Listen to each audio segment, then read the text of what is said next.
Quarto dia. Criado para ser eterno. Deus tem plantado a eternidade no coração humano. Eclesiastes 3:11.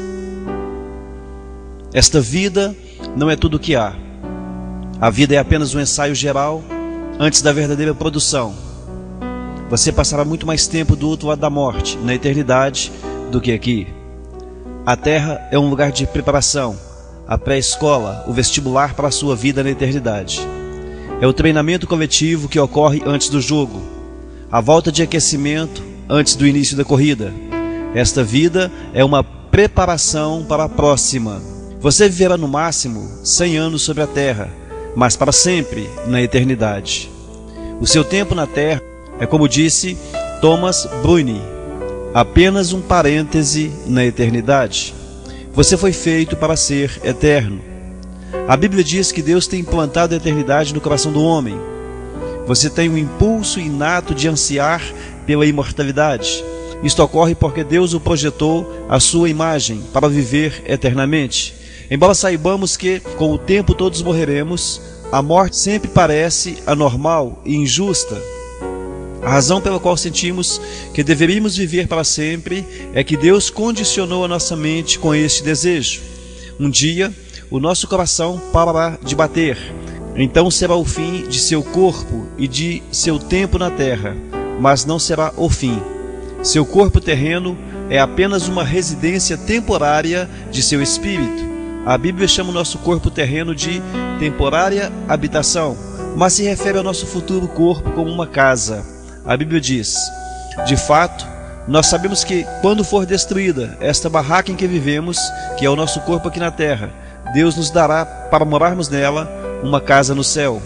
Essa casa não foi feita por mãos humanas, foi Deus quem a fez, e ela durará para sempre. Se a vida na terra oferece muitas opções, a eternidade nos oferece apenas duas: céu ou inferno.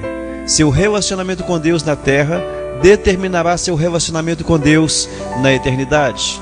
Se aprender a amar Jesus, o Filho de Deus, e confiar nele, você será convidado a passar o resto da eternidade com ele.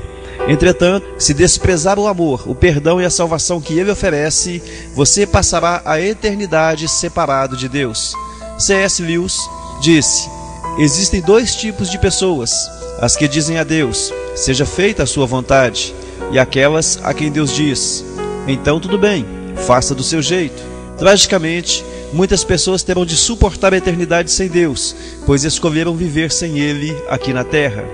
Quando você compreender plenamente que há mais na vida que apenas o aqui e agora, e perceber que a vida é apenas uma preparação para a eternidade, você começará a viver de forma diferente. Você começará a viver à luz da eternidade, e isto lhe dará uma nova perspectiva de como lidar com cada relacionamento, cada tarefa ou circunstância. Subitamente, muitas atividades, metas e até mesmo problemas que pareciam importantes se mostrarão banais, insignificantes e indignos de sua atenção. Quanto mais próximo você viver de Deus, menor todo o resto parecerá. Quando você vive à luz da eternidade, seus valores mudam. Você utiliza mais sabiamente seu dinheiro e seu tempo. Você passa a dar mais valor à sua personalidade e a seus relacionamentos, em vez de valorizar fama, riqueza, realizações ou mesmo prazeres. Suas prioridades serão reorganizadas. Manter-se em dia com as tendências, modas e valores populares já não é tão importante.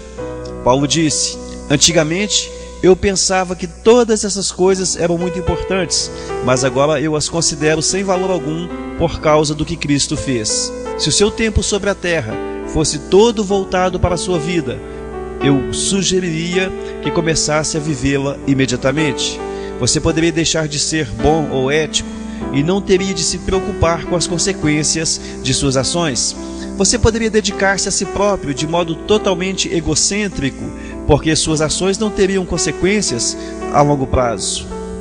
Mas, e isto faz toda a diferença, a morte não é o fim para você. A morte não é o fim, mas a transição para a eternidade.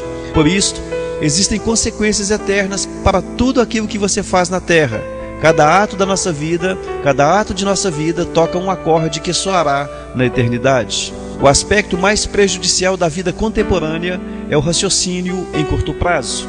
Para tirar o máximo da vida, você deve manter-se sempre em sua mente a visão da eternidade e em seu coração o valor que ela representa. Há muito mais na vida que apenas o aqui e agora. O que vemos hoje é apenas a ponta do iceberg. A eternidade é todo o resto que você não vê sob a superfície. Como será a eternidade com Deus? Com toda franqueza, nosso cérebro não é capaz de compreender a maravilha e a grandeza do céu. Seria como tentar descrever a internet para uma formiga. É inútil.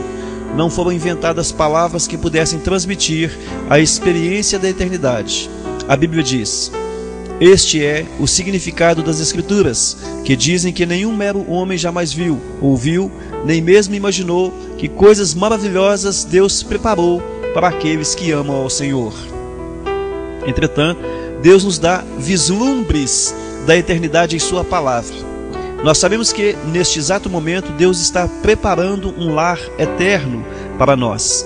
No céu, seremos reunidos com os crentes amados, libertos de toda dor e sofrimento, recompensados por nossa fidelidade na terra e designados para um trabalho que apreciaremos realizar.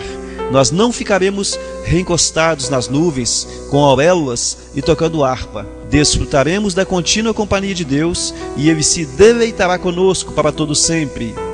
Um dia, Jesus dirá: venham benditos de meu Pai, recebam como herança o reino que lhes foi preparado desde a criação do mundo.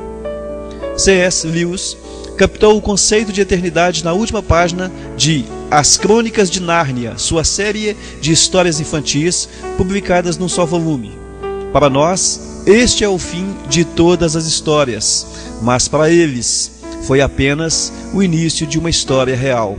Toda a vida que tiveram neste mundo foram apenas a capa e a primeira página. Agora eles, ao menos, estavam começando o primeiro capítulo da grande história, que ninguém no mundo jamais leu e a qual prossegue eternamente, cada capítulo melhor que o anterior. Deus tem um propósito para a sua vida na terra, mas ele não termina aqui. O plano envolve muito mais do que as poucas décadas que você passará neste planeta. É mais do que a oportunidade de toda uma vida. Deus lhe oferece uma oportunidade para além de toda uma vida. A Bíblia diz: mas o que o Senhor planeja dura para sempre, e as suas decisões permanecem eternamente. O único momento em que as pessoas pensam a respeito da eternidade é nos enterros, e mesmo nessas ocasiões são pensamentos frequentemente sentimentais e superficiais, baseados na ignorância. Você pode sentir que é mórbido pensar a respeito da morte, mas na verdade não é saudável viver negando-a, sem a considerar inevitável. Somente um tolo passaria pela vida despreparado para o que todos nós sabemos que acabará acontecendo. Você deve pensar mais a respeito da eternidade, e não menos. Assim como os 9 meses que você passou no útero de sua mãe não tinham um fim em si, mas era uma preparação para a vida, também a vida é uma preparação para o que vem a seguir. Se você possui um relacionamento com Deus por meio de Jesus, não é preciso temer a morte. Ela é a porta para a eternidade. Será o último momento de seu tempo na terra, mas não será o fim. Em vez de ser o fim de sua vida, será o seu nascimento na vida eterna. A Bíblia diz: porque este mundo não é nossa pátria, nós estamos aguardando a nossa pátria eterna nos céus. Em comparação com a eternidade, o nosso tempo na terra não passa de um piscar de olhos, mas as consequências durarão para sempre. Os atos dessa vida definem o destino na próxima. Deveríamos compreender que para cada instante que gastamos neste corpo terreno, é tempo gasto longe de nosso lar eterno, nos céus e com Jesus. Há alguns anos, uma frase popular encorajava as pessoas a viver cada dia como o primeiro dia do resto de sua vida. Na verdade, seria mais sábio viver cada dia como se fosse o último de sua vida. Matthew Henry disse: é necessário que o assunto de cada dia seja preparar-se para o nosso último dia. Fim da quarta lição. Deus abençoe a sua vida e até amanhã.